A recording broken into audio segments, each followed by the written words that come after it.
الحمد لله الحمد لله الذي خلق اللوح والقلم والذي علم الإنسان ما لم يعلم والصلاة والسلام على رسوله محمد الذي أرسله إلى العرب والعجم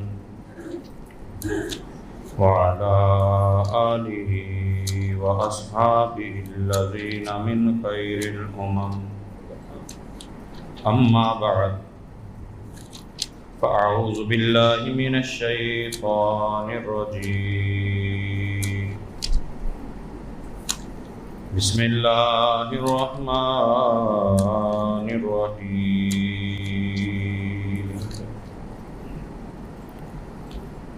هل أتاك حديث ضيف إبراهيم آمنت بالله صدق الله مولانا العظيم إن الله وملائكته يصلون على النبي يا أيها الذين آمنوا صلوا عليه وسلموا تسلیما.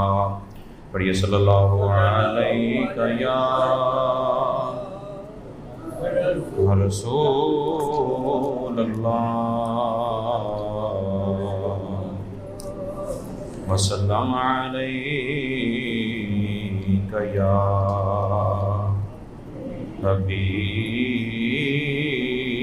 اللہ صلی اللہ علیہ یا رسول اللہ وسلم علیہ یا حبیب اللہ.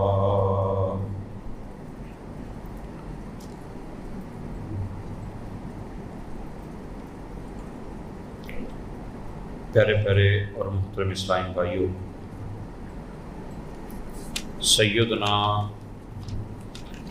ابراہیم علی نبینا وعلیہ الصلاۃ والسلام آپ کا ذکر خیر چل رہا ہے. دو واقعات سیدنا ابراہیم علیہ الصلاۃ والسلام کے حوالے سے آپ کے سامنے رکھنے ہیں، اور وہ اس انداز سے رکھنے ہیں کہ ہمارے لیے وہ ذریعہ نجات بن جائے. یہی ہم سب کے لیے ضروری ہوتا ہے کہ ہم جو سنتے ہیں اس کو سمجھیں، اس کو پرکھیں اور پھر آگے لوگوں تک بیان کر دیں. نمبر 1 تو سورۃ الذاریات کی آیت نمبر 24 سے آگے واقعہ شروع ہوتا ہے، اور دوسرا سورہ ابراہیم کے اندر ایک دعا ہے سیدنا ابراہیم علیہ الصلاۃ والسلام کی. ابراہیم علیہ الصلاۃ والسلام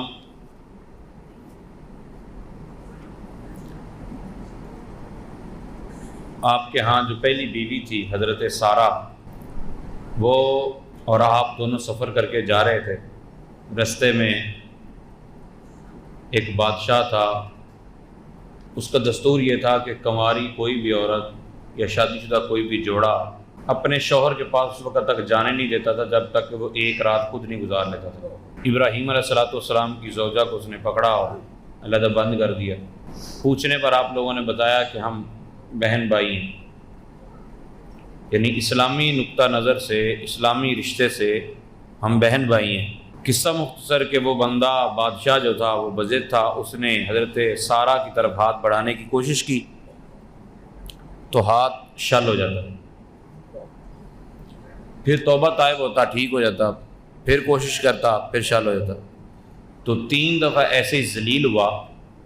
آخرکار اس نے توبہ کی، ان دونوں کو آزاد کر دیا اور ایک لونڈی ان کو تحفے میں دی، اور لونڈی بھی وہ پہلے ایک عورت جس کی طرف یہ ہاتھ بڑھانے کی کوشش کرتا تھا، ہاتھ تب بھی شل ہو جاتا، یعنی اس پر یہ قادر نہیں ہو سکا، اور سہما ہوا تھا کہ یہ جنات کی کوئی نسل ہے، لہذا پہلی جو میرے کام کی نہیں وہ بھی نہیں دے دو۔ اللہ تعالیٰ اپنے پیاروں کا کتنا خیال اور کتنا اہتمام فرماتا ہے کہ حضرت سارہ بھی بچ گئیں، اور جو عورت پہلے اس کے قبضے میں آئی وہ بھی بچی ہوئی تھی، محفوظ تھی، وہ بھی انہیں کو دے دی۔ یعنی ابراہیم علیہ السلام کے پاس اب 2 بیویاں ہوگی۔ اللہ تعالیٰ کا کرنا ایسا ہوا کہ حضرت ہاجرہ رضی اللہ تعالیٰ عنہا کے پاس اولاد ہوئی، بیٹا ہوا۔ حضرت سارہ کو یہ اچھا نہ لگا۔ ہم لوگ بڑے سیانے ہوتے ہیں، بعض اوقات نا زیادہ سیانہ ہونا یہ بھی نقصان دہ ہوتا ہے۔ کچھ چیزیں اللہ تعالیٰ نے بھولنے کے لیے رکھی ہیں اور بندہ بھول ہی جاتا ہے، بھول جاتا ہے تو آسانی ہوتی ہے۔ بھولنا بھی ایک بہت بڑی نعمت ہے۔ اگر ماں کو اپنا 18 سالہ جوان بیٹا دنیا سے گیا ہوا یاد ہی رہے، وہ تو کوئی عید ہی نہ کر سکے۔ اگر اولاد کو اپنے بچپنے میں فوت ہو جانے والا باپ بھولے ہی نہ تو بچے عید ہی نہ کر سکے، تو بھولنا بھی ایک بڑی نعمت ہے۔ یاد رکھیے ہر کام کے اندر اللہ تعالیٰ کی حکمت ہوتی ہے۔ ہم لوگ یہ چاہتے ہیں کہ سب کو سیدھا کر دیں، جبکہ سب سیدھے نہیں ہوتے۔ جتنا کسی نے سیدھا ہونا ہوتا ہے اتنے پر ہمیں اتفاق کرنا چاہیے۔ تو ساس بہو کے جھگڑے میں پڑھ کر بعض اوقات ہم لوگ بڑے سیانے بننے کی کوشش کرتے ہیں، اور سیانے بنتے بنتے دونوں میں کسی ایک کو توڑ دیتے ہیں پکڑ کے۔ اب بیوی کا رشتہ ٹوٹنے کی وجہ طلاق ہوتی ہے،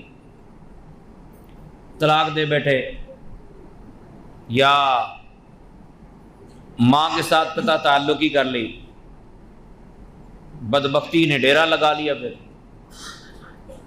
تو فیصلہ نہیں کرنا ہوتا نا، عورتوں کے درمیان میں کوئی بھی فیصلہ آپ کر پائیں یہ ذرا مشکل ہوتا ہے۔ مطلب ایک کا ساتھ دیں اور دوسرے کے خلاف چلے جائیں، یا دوسری کا ساتھ دیں پہلے کے خلاف چاہے وہ ماں ہے، چاہے وہ بہن ہے، چاہے وہ بیٹی ہے، چاہے وہ بیوی ہے۔ یہ بات یاد رکھیے گا، عورت کے مکر کو اللہ تعالیٰ نے بڑا کہا ہے۔ پوری کائنات اور جو کچھ کائنات کے اندر ہے اس کو رب تعالیٰ نے قلیل کہا ہے۔ کیا کہا؟ قلیل، چھوٹا۔ لیکن عورت کی تدبیر، عورت کا انتقام، عورت کی سازش، اس کو رب تعالیٰ نے بڑا کہا۔ کیا کہا؟ بڑا کہا۔ تو آپ اگر فیصلے کرنے لگے اور شریعت کے خلاف چلے گئے کہ جی اماں سچی ہے بیوی بالکل ہی جھوٹی ہے، یا بیوی بالکل سچی ہے اماں بالکل جھوٹی ہے، تو یہ فیصلہ بہت مشکل ہو جائے گا۔ حضرت سارہ رضی اللہ تعالی عنہا، ان کو پھر یہ گوارا نہیں ہوا کہ حضرت ابراہیم علیہ السلام کی چونکہ محبت حضرت ہاجرہ سے بڑھ جائے گی، ظاہر بیٹا ہو گیا، تو عرض کی کہ آپ حضرت ہاجرہ کو مجھ سے جدا کر دیں، ان کو علیحدہ رکھیں، کہیں یہ میرے ساتھ نہ رہیں۔ لیکن اللہ تعالیٰ بھی کمال کرتا ہے۔ سبحان اللہ۔ حضرت ہاجرہ رضی اللہ تعالی عنہا اللہ تعالیٰ کے اتنا قریب، اتنا قریب، اتنا قریب، اتنا قریب، اور حضرت سارہ بھی قریب۔ رب تعالیٰ نے کیا کمال فرمایا، حضرت سارہ رضی اللہ تعالی عنہا نے یہ کہا کہ ان کو علیحدہ کر دیں۔ ابراہیم علیہ السلام نے اللہ تعالیٰ کی بارگاہ میں التجا کی، مولا کریم اب کیا کروں؟ رب تعالیٰ نے ارشاد فرمایا کہ تو سارہ کو خوش کر دے، سارہ کو تو خوش کر دے، ہاجرہ کو میں سنبھال لیتا ہوں۔ سبحان اللہ۔ تو اس کو لے کے جا اور ایسی جگہ چھوڑ گیا جہاں کچھ بھی نہیں ہے۔ تو ابراہیم علیہ السلام جب حضرت ہاجرہ رضی اللہ تعالیٰ عنہا کو لے کے چلے، میں نے پچھلے جمعے عرض کیا کہ پھر جہاں آج خانہ کعبہ ہے وہاں چھوڑ کے واپس پلٹے، تو آگے والی ساری بات میں نے عرض کی تھی کہ وہ اپنے شوہر سے کتنی پیار کرنے والی عورت تھی کہ جس کی وجہ سے قیامت تک ان کے کام کے ڈنکے بجتے رہیں گے، کام کے۔ حضرت حاجرہ رضی اللہ تعالیٰ عنہ بیٹے کے پانی کے لیے دوڑی تھی. ہمیں بیٹے کے لیے پیاس ہو یا نہ ہو, بیٹے کے لیے پانی کی ضرورت ہو نہ ہو, ہم میں جس نے بھی جانا اس نے دوڑنا ہی دوڑنا. بھائی اچھا والا چلتا آ رہا تھا, بھاگ کھڑا ہوا ہے, پھر آگے چل کے پھر آرام سے چل رہا ہے. کیا وجہ کیا ہے؟ دنیا میں لوگ اپنا نام کمانے کے لیے اپنی زندگی داؤ پہ لگا دیتے ہیں, لیکن نام کچھ عرصے تک چلتا ہے پھر ختم ہو جاتا ہے. اور رب تعالیٰ کی رضا میں بندہ زندگی گزارے تو پھر چند لمحات جو آپ نے گزارے ہیں بیٹے کے لیے پانی ڈھونڈتے ڈھونڈتے, اللہ تعالیٰ نے قیامت تک کے لوگوں کے لیے اس کو سنت بنا دی ہے. اچھا, وہ جو میں اشارہ دینے لگا تھا وہ یہ تھا کہ اب دونوں کی صلح کروانے کی کوشش نہیں کی حضرت ابراہیم علیہ السلام نے نا, تو آپ بھی کوئی درمیانہ راستہ ڈھونڈیے, اس حوالے سے مشورہ کیجئے کہ میرا یہ پرابلم ہے, میرے گھر میں یہ مسئلہ چل رہا ہے, تو کسی عالم دین سے, پیٹنٹ عالم دین سے پوچھئے, وہ آپ کو اس کا کوئی حل بتائے گا. اپنی طرف سے کوئی بھی فیصلہ مت کیجئے. بعض اوقات ایک حدیث کو لے کر کے ماں کے قدموں تلے جنت ہے, تو وہ اپنی جنت سنبھالتے سنبھالتے بچوں کی جنت برباد کر دیتا ہے. اسے ایک ہی روایت کا پتہ ہے نا. تو یا بعض اوقات پھر یہ ہے کہ بیگم کو راضی رکھتے رکھتے, کیونکہ بیوی بچوں کا پیٹ پالنا بھی تو عبادت ہے نا, وہ یہ عبادت کرتے کرتے جہنم کا سودا کر لیتا ہے, ماں باپ کو ناراض کر بیٹھتا ہے. اور بیویوں کی لڑائی کا تو اتنا کمال ہوتا ہے کہ یہ آپ کو پتہ ہی نہیں کب صلح ہو جائے. جو بندہ بیویوں کے کہنے پر کوئی فیصلہ کرتا ہے, آج دیکھیں درست فیصلہ وہ الگ بات ہے, لیکن انہی کی باتوں کو سن کر انہی کی گواہیوں کے اوپر چل کر کوئی فیصلہ کر دے, اس بندے سے بڑا بیوقوف ہی کوئی نہیں. 4000 حکماء نے مل کر اپنے اپنے اقوال کہے ہوئے, تو کسی حکیم نے ان 4000 حکماء کے اقوال کو چھانا اور چھان کر ایک ایک قول سب کا لے لیا کہ یہ جی ہر حکیم کا کمال کا قول ہے. 4000 اقوال اکٹھے کیے, 4000 میں سے پھر اس نے چھننا شروع کیا تو 400 رہ گئے. 400 میں پھر چھاننی لگا دی. اس نے کہا جو اور کمال کے اقوال ہیں وہ نکالیں گے, باقی 40 رہ گئے. 40 میں پھر چھاننا لگا دیا, باقی رہ گئے 4. ان چاروں میں سے ایک یہ تھا کہ وہ بندہ بہت بڑا بیوقوف ہے جو عورتوں کی بات سن کر فیصلہ کر دے. اماں ادھر کہہ رہی ہوتی پتر تو طلاق دے, میں تجھے 2 دن معاف نہیں کرنا. تیسرے دن بی نے صلح کر لینی تھی, اماں ہن کہندی پتر تو معاف کر دے ورنہ میں تجھے 2 دن معاف نہیں کرنا. یہ بیچارہ دودھ معاف کروانے کے چکر میں ہی حرام کام کرتا رہتا تھا. تو پہلے اپنی عقل سے سوچا ہوتا تو دودھ جو پلا دیا وہ معاف ہی معاف ہے, وہ نہیں حرام ہوتا کہ اب وہ ختم ہو گیا جی اب نجائز ہو جائے گا تیرے لیے. اللہ تعالیٰ عقل سلیم عطا فرمائے. میرے آقا صلی اللہ تعالی وسلم نے ارشاد فرمایا, عورت ٹیڑھی پسلی سے پیدا ہوئی ہے, اس کو سیدھا کرنے کی کوشش کرو گے ٹوٹ جائے گی. سیدھا کرنے کی کوشش کریں گے ٹوٹ جائے گی, لیکن اس کو مزید ٹیڑھا بھی نہیں ہونے دینا, حکمت عملی کے ساتھ. اس کے لیے آپ کو قرآن و سنت پڑھنا پڑے گا, سیکھنا پڑے گا, پھر انشاءاللہ سلسلہ چلتا رہتا ہے. حضرت ابراہیم علیہ السلام نے حضرت حاجرہ رضی اللہ تعالی عنہا کو اللہ کی مرضی کے ساتھ ایک غیر آبادی میں ٹھہرایا, اور تھوڑا دور چل کے آپ کہنے لگے ربنا انی اسکنت من ذریتی بواد غیر ذی زرع عند بیتک المحرم. ابراہیم علیہ السلام نے وہ بنیادیں بھی دیکھیں جو کسی اور کو نظر نہیں آ رہی تھی. عرض کیا مولا کریم میں اپنی اولاد کو یہاں بسا کر جا رہا ہوں, ایسی آبادی کے اندر جہاں کوئی کھیتی باڑی نہیں ہے, لیکن تیرا عزت والا گھر یہاں موجود ہے. ربنا لیقیموا الصلاۃ فاجعل افئدۃ من الناس تہوی الیہم. جو بندہ یہ سمجھتا ہے کہ نبی کے چاہنے سے کچھ نہیں ہوتا, اس سے بڑا جاہل آدمی آپ کو دنیا میں نہیں ملے گا. حضرت ابراہیم علیہ السلام نے دعا مانگی, مولا کریم ان کو تو نمازی بنا دے, اور فاجعل افئدۃ من الناس تہوی الیہم, لوگوں کے دلوں میں محبت ڈال دے کہ لوگ ان کی طرف کھینچے چلے آئیں. یہ دعا ابراہیم علیہ السلام نے مانگی تھی. آپ ایک جگہ سیر کر کے آ جائے, دوبارہ وہاں جانے کے پروگرام بنے گا, وہ تو ویکھی ہوئی ہے, لیکن مدینہ منورہ مکہ مکرمہ کا سفر آپ کو اللہ توفیق دے, آپ روز کریں, تھکتا نہیں ہے بندہ. دنیا دے سفراں تو بندہ اگ وی تے جاندا اے، پر سفر مدینے دا ہر وار بڑا سونا۔ اس کی تو کیا ہی بات ہے، یہ دل کیوں کھینچے چلے آتے ہیں، کیوں لوگ لاکھوں روپیہ بھرتے ہیں اور پھر حج کے لیے جاتے ہیں؟ وجہ لوگوں نے پیدل 80 حج کیے ہوئے ہیں۔ یہ ابراہیم علیہ السلام کی دعا کا نتیجہ ہے جو اللہ تعالیٰ سے مانگی، مولا کریم لوگوں کے دل ان کی طرف پھیر دے۔ وَارْزُقْهُمْ مِنَ الثَّمَرَاتِ، الثمرات یہ پھل، ثمرۃ ثمرہ اس کی جمع ہے ثمرات۔ اب اگر الف لام آپ اس پہ استغراق کا مان لیتے ہیں تو سمجھیں کہ کائنات کے ہر پھل کی دعا کر دی ابراہیم علیہ السلام نے۔ عرض کی مولا کریم پھر ان کو پھل دے، دنیا جہان کے پھل ان کو عطا فرما دے، لعلہم یشکرون، تاکہ یہ شکر گزار بن جائیں۔ ابھی بچنے کی امید ایسی جگہ چھوڑ کے آ رہے ہیں جہاں بچنے کی امید بھی نہیں ہے، لیکن اللہ کے نبی یہ دعا کر رہے ہیں، مولا کریم ان کی حفاظت فرما، لوگوں کے دل ان کی طرف موڑ دے اور ان کو دنیا جہان کے پھل عطا فرما۔ دنیا میں کوئی پھل آپ کو کسی وقت ممکن ہے نہ ملے، لیکن مکہ مکرمہ میں آپ کو وہ پھل وافر مقدار میں مل سکتا ہے۔ یہ ابراہیم علیہ السلام کی دعا کا نتیجہ ہے۔ اچھا، یہ ابراہیم علیہ السلام نے دعا کر دی مکے کے لیے، تو میرے آقا صلی اللہ علیہ وسلم جب مدینے گئے تو سرکار نے دعا کر دی مدینے کے لیے۔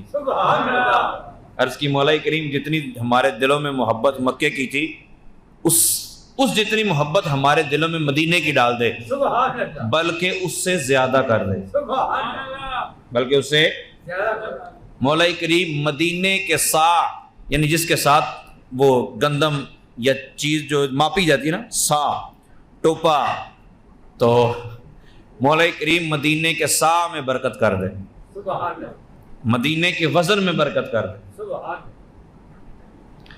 ابراہیم علیہ السلام نے یہ دعا کی اور پھر یہ بھی دعا کی، ربنا اغفر لی ولوالدی وللمؤمنین یوم یقوم الحساب، مولا کریم میری بھی بخشش کر دے، میری امی اور میرے والد کی بھی بخشش کر دے، وللمؤمنین یوم یقوم الحساب، اور قیامت والے دن تمام مؤمنین کی بخشش فرما دیں۔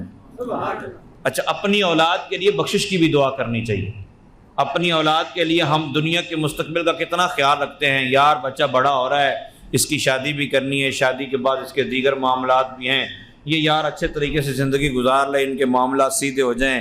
بندہ پڑھاتا ہے جناب، خون پسینہ ایک کرتا ہے، لاکھوں روپیہ لگاتا ہے، بلا مبالغہ کہہ رہا ہوں، لاکھوں روپیہ لگاتا ہے، کچھ کروڑوں بھی لگاتے ہیں، بیٹا پڑھ جائے، بیٹا پڑھ جائے، بیٹا پڑھ جائے، اور بیٹا کتنی دیر پڑھے گا اور کتنی دیر زندگی گزارے گا؟ 30 سال، 40 سال، 50 سال، 60 سال،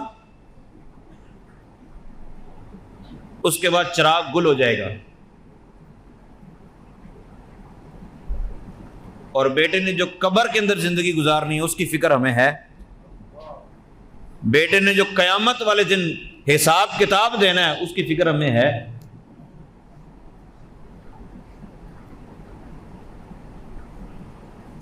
ہم پچھلے جمعے رکن شورا حاجی یافور صاحب کے پاس حاضر تھے جمعے کے بعد، تو ہمارے ساتھ جو دوست تھے، حسب معمول حسب عادت میں نے گزارش کی جب آپ ان کے لیے دعا کر دیں، تو انہوں نے فرمایا کس چیز کی دعا کرنی؟ بزرگ ہی ہوتے ہیں پھر۔ تو میں نے عرض کیا کہ رزق حلال اللہ تعالیٰ ان کو وسیع عطا فرمائے، کیونکہ ہم بھی دعائیں رزق کی کرواتے ہیں، اس کے علاوہ تو دعائیں تو ہو ہی جاتی ہیں، مولوی صاحب کر ہی دیتے ہیں، رزق کی دعا ہونی چاہیے بس۔ وہ فرماتے ہیں رزق تو مل ہی جانا ہے۔ پھر انہوں نے جو مثالیں دی وہ جھنجھوڑنے کے لیے کافی تھی۔ فرماتے ہیں رزق تو مل جانا ہے، جناب آپ کا منہ بند ہو جائے گا نا تو یہ سرنجیں ڈال ڈال کے دیں گے رزق، بھائی دیو انہوں، آپ بے ہوش پڑے ہوں گے، یہ چمچیوں سے ڈالیں گے منہ میں۔ جو رزق آپ کی قسمت میں لکھا جا چکا ہے وہ مل کے رہنا ہے. اس کے لیے جو بظاہر اسباب ہیں اتنی ہی کوشش کرنی چاہیے کہ آپ دکان کا تالا کھولیں اور بیٹھ جائیں. بچہ کاروبار شروع کر دے اور بیٹھ جائے, جاب شروع کر دے اور کام کرنا شروع کر دے. لیکن صبح دوپہر شام اسی کو سوچنا, اسی پہ زندگی گزارنا, پیسے جیب میں آ بھی رہے ہیں پھر یہ سوچنا کہ اب یہ بڑھ کیسے سکتے ہیں, بڑھ گئے تو دگنے چگنے کیسے ہو سکتے ہیں. پورے محلے میں سے آپ امیر ہو گئے ہیں تو اب علاقے میں امیر کیسے بننا ہے, علاقے میں امیر ہو گئے تو شہر میں امیر کیسے بننا ہے. پتہ چلے پورے پاکستان میں امیر ترین آدمیوں کی لسٹ آ گئی, اس میں میرا نام کیسے شامل ہوگا. پھر دنیا کے لیے جو لسٹ آئی ہے اس میں میرا نام کیسے شامل. یہ سوچتے سوچتے پھر قبر میں اتر جانا ہے. تو یہ تو خیر حد سے بڑھنا ہے. رزق جو آپ کے ذمہ لکھا ہوا, جو کروڑ پتی ارب پتی کھرب پتی بھی لوگ ہیں نا, روٹی وہ بھی ہماری طرح ہی کھاتے ہیں, ہمارے سے کم شاید کھاتے ہوں کہ چینی نہیں کھانی, فلانا نہیں کھانا, فلاں نہیں کھانا, فلانے ڈاکٹر نے منع کیا ہوا ہے. تو روٹی بندہ صرف مطمئن اس بات پہ ہے کہ بینک بیلنس موجود ہے. بینک والے بتا دیتے بھائی تھوڑے اکاؤنٹ چنے کروڑ روپیہ پہ, بندہ خوش ہے. کٹانا تو نہیں تھا, نا کٹانا کرونا نہیں تھا. یہ ہم میں سے ہر بندہ جانتا ہے. آپ میں سے کس کس کے بینک میں کتنے کتنے پیسے پڑے میں پوچھ نہیں رہا, لیکن اپنے اپنے گربان میں جھانک کے دیکھیے گا کہ جس کے اکاؤنٹ میں پیسے پڑے ہوئے ہیں ان سے اگر آج کوئی بندہ 10,000 روپے ادھارا مانگنے ہے تو بندہ نکل آئے گا. نو ہے ہی کوئی نہیں بھائی, بھوکے مر رہے ہیں. بڑے حالات خراب نے, حالات بڑے ٹائٹ نے, چونکہ اسی کے دیکھ کے بتا رہا ہوتا ہے نا, وہ صحیح کہہ رہا ہوتا ہے. ظاہر ہے تیرے حالات ٹائٹ نے تو پھر سارے دی ٹائٹ نے. تو بندہ پیسے سینے سے لگا کر خوش نہیں ہوتا, اتنے سے بھی خوش ہے کہ پیسے اپنے اکاؤنٹ میں پڑے ہوئے, نکلواتا بھی نہیں ہے. ایک ہوتا نا جدو چاہوں نکلوا لاں, نکلواتا بھی نہیں ہے. تو پیسہ کس کے لیے رکھا ہے؟ آخرت والا تو معاملہ اب کلوز ہوتا چلا جا رہا ہے نا. آخرت کی بات تو آپ اب آہستہ سے بھولنا شروع ہو جائیں آپ لوگ بھی, کیونکہ اب ایسا ہی سلسلہ ہے. آخرت کی بات خود بخود یاد نہیں آیا کرنی. اب آخرت کے لیے تو اب ڈنڈے سے کام چلے گا, ڈنڈا. جس طرح دیگر معاملات میں ڈنڈے سے یاد کرانا پاجی کی ہوگا تو نو, آخرت بھی اب ایسی یاد آیا کرے گی. ہم لوگ تو نیکی کے رستے پہ چلنے کے لیے اب بلکہ بندے اب ادھر بھی بولنا شروع ہو گئے ہیں. پہلے یہ ہوتا تھا کہ شرم و حیا والی کوئی بات کرتا تھا نا, مولوی صاحب بھی سخت بات کر جاتے تھے تو قوم کہتی یار گل ٹھیک کر رہا ہے بندہ, گل صحیح ہے. تو اب تو دیکھا نہیں, وہ پچھلے دنوں خان صاحب نے بیان دیا تھا کہ وہی کپڑوں کے حوالے سے, اب اس پہ بھی ہمیں برداشت نہیں ہوا نا. بھی کپڑے اگر مرد عورت کپڑے چھوٹے پہنے گی تو پھر مردوں تو اس پہ بھی ہمیں پریشانی ہوگی. میں کہتا ہوں اچھا ہم چاہتے یہ ہیں کہ سارے صحیح ہو جائیں. اچھا وہ سارے جو صحیح ہونے ہیں وہ پتہ نہیں کون سے ہیں, کیوں ہم نے تو صحیح ہونا نہیں ہے, ہمارا معاملہ تو الگ ہے, لیکن دنیا ساری کو ٹھیک ہو جانا چاہیے. ویسے اس طرح آپ پوچھنا شروع کر دیں گے, دنیا میں کوئی بندہ بھی ایسا نہیں نکلے گا کہ جس نے صحیح ہونا ہے. آج چھٹی مل جائے سود لینے اور دینے کی, چھٹی نہیں بھی ملی ہوئی نا تو تب بھی لے ہی رہے ہیں, کون سا معاف کر رہے ہیں. تو چھٹی مل جائے تو سب سے آگے ہوں گے. حرام کاری کی چھٹی مل جائے سب سے آگے ہوں. موقع ملنا چاہیے. کشمیر, بوسنیا, چیچنیا, افغانستان میں بھی کیا خیال ہے, وہاں سین میں نہیں ہے, دیکھتے تو لوگ نہیں ہوں گے نا, ویسے انگریز جاتے ہوں گے وہاں دیکھنے کے لیے. یہ کچھ کڑوی حقیقتیں ہیں. اللہ تعالیٰ کی رضامندی, اللہ تعالیٰ کی محبت, یہ تو آپ تلاش کرنے سے بھی آپ کو ایسے افراد نہیں ملیں گے جو اللہ تعالیٰ کی محبت تلاش کر رہے ہوں. تو آئی صاحب کہتے ہیں بھئی دعا کس چیز کی کروانی, رزق کی دعا کروانی, رزق تو مل ہی جانا ہے. اب ظاہر رزق ہر ایک جیسا تو نہیں ہوتا نا, بعض کا رزق کے زیادہ ہوتا ہے, بعض کا رزق کم ہوتا ہے, بعض کا بینک بیلنس زیادہ ہوتا ہے لیکن کھانے پینے میں پابندی ہوتی ہے, بعض کا بینک بیلنس کم ہوتا ہے لیکن کھانے پینے کی وافر مقدار میں چھٹی ہوتی ہے. رزق تو مل ہی جانا ہے, لیکن دعا جب ہم نے کرنی ہے, یہ کروانی ہے, اس وقت ہمیں یہ بھی دعا کرنی چاہیے, یا اپنی اولاد کا جب سوچنا ہے تو یہ بھی سوچنا چاہیے کہ ان کی قبر والی زندگی کیسے گزرے گی, ان کی حشر والی زندگی کیسے گزرے گی.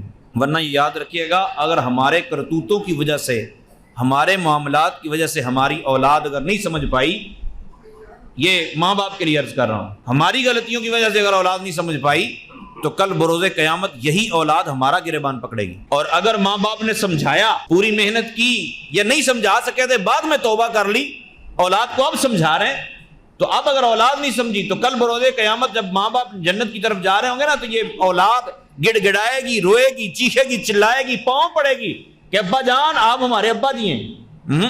تو رب تعالیٰ نے تو حضرت نوح علیہ السلام کو یہ منع فرما دی کہ اب تیرا بیٹا تیرا نہیں ہے. تو جہاں ہم اپنے لیے سوچ رہے ہیں یا صرف اولاد کے لیے سوچ رہے ہیں، یہ اپنے لیے ان کو کیا سوچنا ہے؟ مولوی صاحب بس اب زندگی کیا ہے؟ بس اولاد کے لیے کمانا، اولاد کو کھلانا، اولاد کے لیے سارا کچھ کرنا. اپنے لیے حرام کام اکٹھا کرتے ہیں، یہ بیمے شیمے دیگر معاملات جو بھی کرتے ہیں، اب یہ اولاد کے لیے کرتے ہیں. اولاد بعد ہمیں دعا بھی نہ منگے، تو اولاد کی بخشش کے لیے دعائیں کریں. یہودی باپ تھا، یہودی، نبی پاک صلی اللہ علیہ وسلم کی بارگاہ میں لڑکا آ کے خدمت کرتا تھا نا سرکار کی. یہ واقعہ آپ نے کئی مرتبہ سنا ہے. لڑکا رسول پاک صلی اللہ علیہ وسلم کی خدمت کرتا تھا اور پھر وہ بیمار ہو گیا. بیمار ہوا، یہودی تھا. جب دنیا سے جانے لگا تو باپ نے آ کے رسول پاک صلی اللہ علیہ وسلم کو بتایا کہ جی وہ آپ کا چہیتا، آپ کا چاہنے والا، آپ سے پیار کرنے والا میرا لڑکا جو ہے نا وہ دنیا سے جا رہا ہے. اللہ تعالیٰ اولادوں کو سلامت رکھے.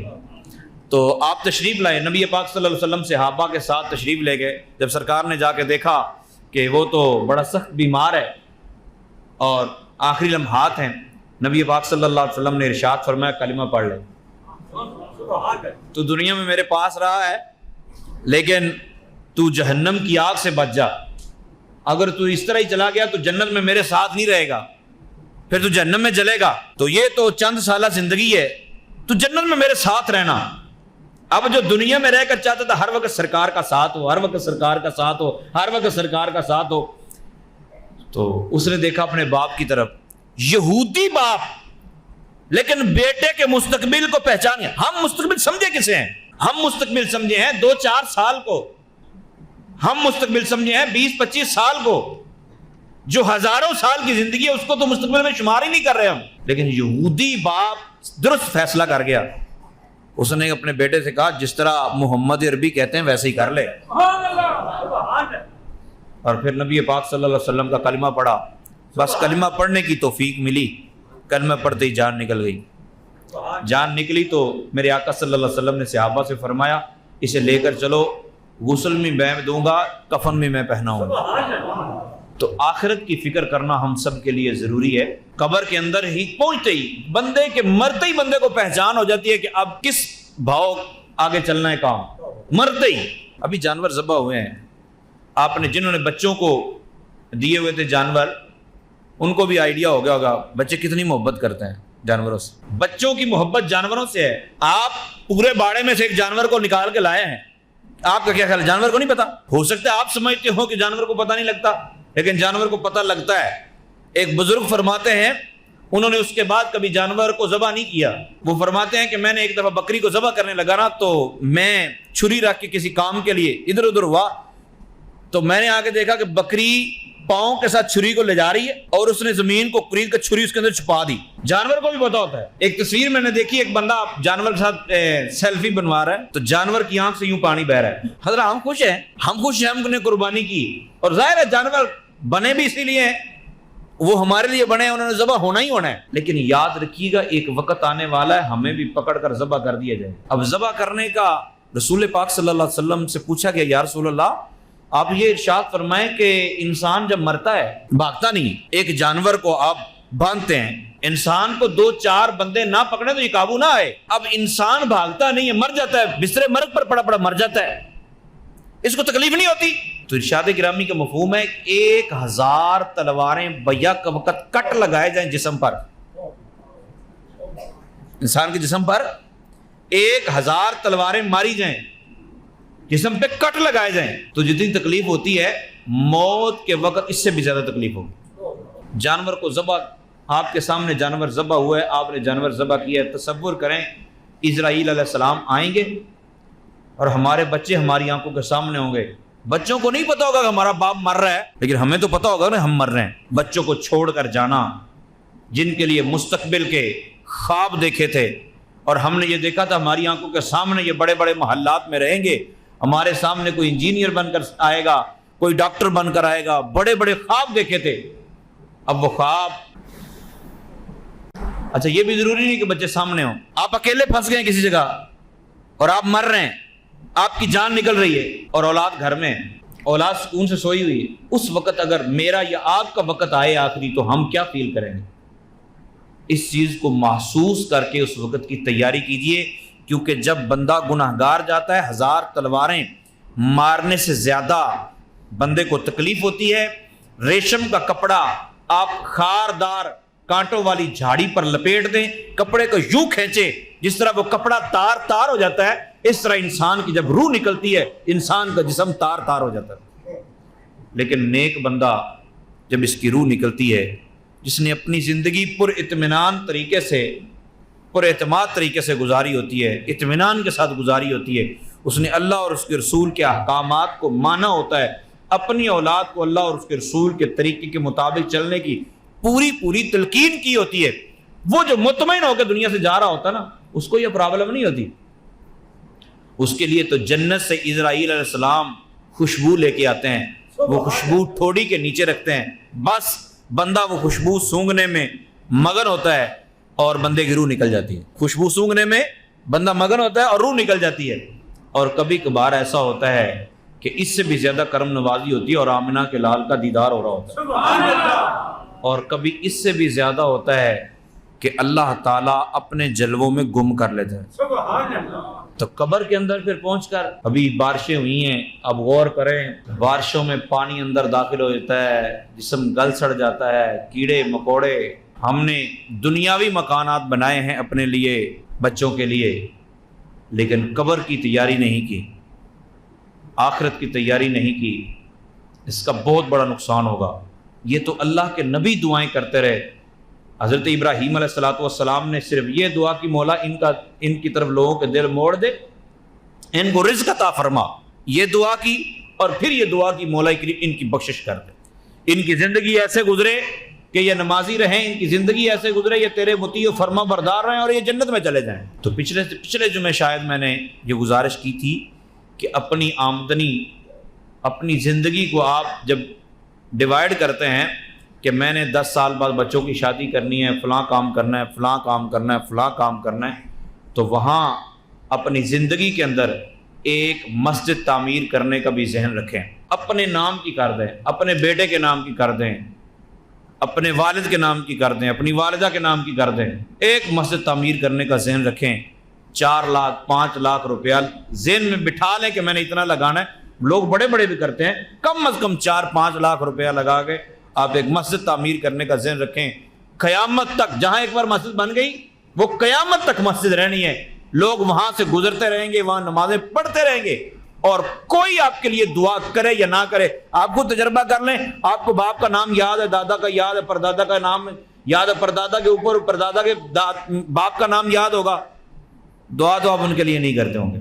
جب آپ کی اپنے آپ کے لیے دعا کرنا بھول جائیں گے تو مسجد میں نماز پڑھنے والے جب وہاں نماز پڑھیں گے تو دعا کریں گے تو آپ کی قبر کے اندر بھی آپ کو راحت و سکون ملے گا۔ آپ کی قبر کی ڈھیری اگرچہ ختم ہو جائے گی لیکن آپ کے لیے دعائیں خیر ہوتی رہے گی۔ اور میرے آقا صلی اللہ تعالی علیہ وسلم کا ارشاد گرامی ہے کہ یہ مسجد جو آپ نے بنائی ہے پل صراط سے گزرنے کے لیے، جب لوگ گزر رہے ہوں گے نا تو یہ مسجدیں جس نے بنائی ہے، جس نے نمازیں پڑھی، جس نے مسجد سے پیار رکھا، جس نے مسجد سے محبت رکھی ہوگی۔ محبت یہ تھوڑی ہے کہ بندہ واش روم کرنے کے لیے مسجد میں آئے، یہ محبت تھوڑی۔ محبت یہ ہے کہ بندہ مسجد میں نماز پڑھنے کے لیے مسجد کی صفائی ستھرائی کا خیال رکھے، مسجد کے ساتھ تعاون کرے، خود مسجد بنا دیے، یہ محبتیں ہیں۔ تو کل بروز قیامت پل صراط سے گزرنے کے لیے لوگ کھڑے ہوں گے تو مسجدیں آئیں گی کشتیوں کی صورت میں، اور اپنے اندر نماز پڑھنے والے کو، اپنے بنانے والے کو، اپنے معتمرین کو وہ اپنے اوپر سوار کروا کے جنت میں لے کے جائیں گے۔ ایک پہلے مسجدیں کچی ہوتی تھی نا، کچی مسجدیں ہوتی تھی، تو رسول پاک صلی اللہ علیہ وسلم نے ایک محال کا ذکر فرمایا اور فرمایا وہ محال اسے ملے گا جو کم از کم 1 لپ بھر کر کوڑا کرکٹ ہوتا ہے نا، 1 لپ بھر کر کوڑا وہ مسجد سے باہر پھینکے گا تو جو پوری مسجد کی صفائی کر دے. متنبع کرنا بھی اچھی بات ہے, بتا دینا بھی بھئی یہاں گند پڑا ہوا ہے, یہاں سے صفائی کر دو, اٹھا دو, یہ بھی اچھی بات ہے, جائز ہے, اس میں کوئی بات نہیں ہے. لیکن خود مسجد بنوانا, مسجد کی صفائی کرنا, یہ بہت زیادہ درجات کی بات ہے. ابراہیم علیہ السلام کو اللہ تعالیٰ نے ارشاد فرمایا کہ اے ابراہیم, آپ اور آپ کے بیٹے دونوں لگ کے مسجد حرام کی صفائی کر دو. تو ظاہر ہے جو کہہ رہا ہے وہ بھی کسی نیت سے ہی کہہ رہا ہوگا نا, تو خود صفائی کرنے کا کام کریں گے تو یہ بڑی اچھی بات ہے.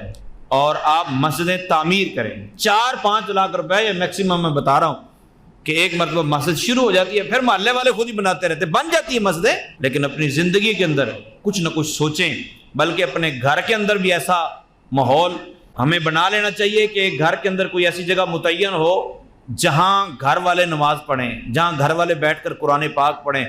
اس جگہ کو ویسا ہی ماحول دیا جائے, ویسے ہی ترتیب دیا جائے تاکہ لوگ مطلب جب اعتکاف کی باری آئے تو بیویوں کو ڈھونڈنا نہ پڑے کہ کیڑی چار پئی تے بیٹھ کے میں اعتکاف کرنا, شام نے اتنے ڈالی تے سویرے اتنے ڈالی, خیمہ اتنے لے گیا, اس طرح نہیں ہوتا.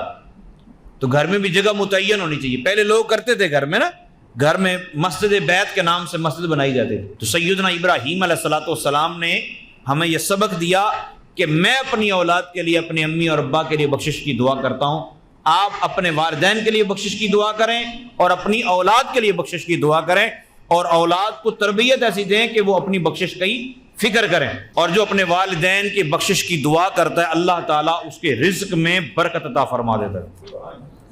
آپ نے والدین کے لیے بخشش کی دعا کرنی ہے, رزق میں برکت آپ کے. اگر بندہ والدین کے لیے بخشش کی دعا کرتا ہے تو رزق میں برکت ہے, اور اگر اپنے رزق کے اندر اپنے والدین کو شامل کر لے تو پھر تو بدرجہ اولا.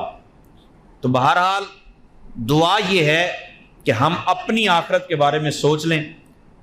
جانور ذبح ہوتا دیکھیں یا کہیں بھی کسی کی ڈیتھ آپ سنیں یا جان جائیں. ابھی عید سے پہلے 2-3 روڈ ایکسیڈنٹ ہوئے ہیں, بڑے بڑے ہوئے ہیں. مطلب ایک گاڑی کے اوپر سے 10-11 بچے گر کے ان کی ڈیتھ ہو گئی ہے. پھر عید سے 2-3 دن پہلے مطلب لوگ پردیسی عید گزارنے کے لیے, سوچنے والی بات ہے نا, عید گزارنے کے لیے اپنے اپنے گھروں کو جا رہے ہیں اور ایکسیڈنٹ ہوا ہے, 30 بندے مر گئے ہیں. اب سوچیں ان کے بچے, بیٹی نے الگ فرمائشیں کی ہوں گی, بیٹے نے الگ فرمائشیں کی ہوں گی. باپ ظاہر جب جہاں کام کرتا ہے دور دراز سے واپس آتا ہے تو چیزیں خرید کر لاتا ہے. یہ تھوڑا ہوتا ہے گھر سے وہ کھلونے وہیں رہ گئے, اور بچوں کو تحفہ کیا ملا عید کا, باپ کی میت گھر پہنچ گئی. اور موت کسی وقت کسی کو بھی آ سکتی, کسی کی بھی عید کی خوشیاں ماند پڑ سکتی ہیں. اس لیے موت کی تیاری کیجیے, اپنی موت کی بھی تیاری کرنی ہے اور اولاد کی تربیت میں بھی پورا کردار ادا کرنا ہے.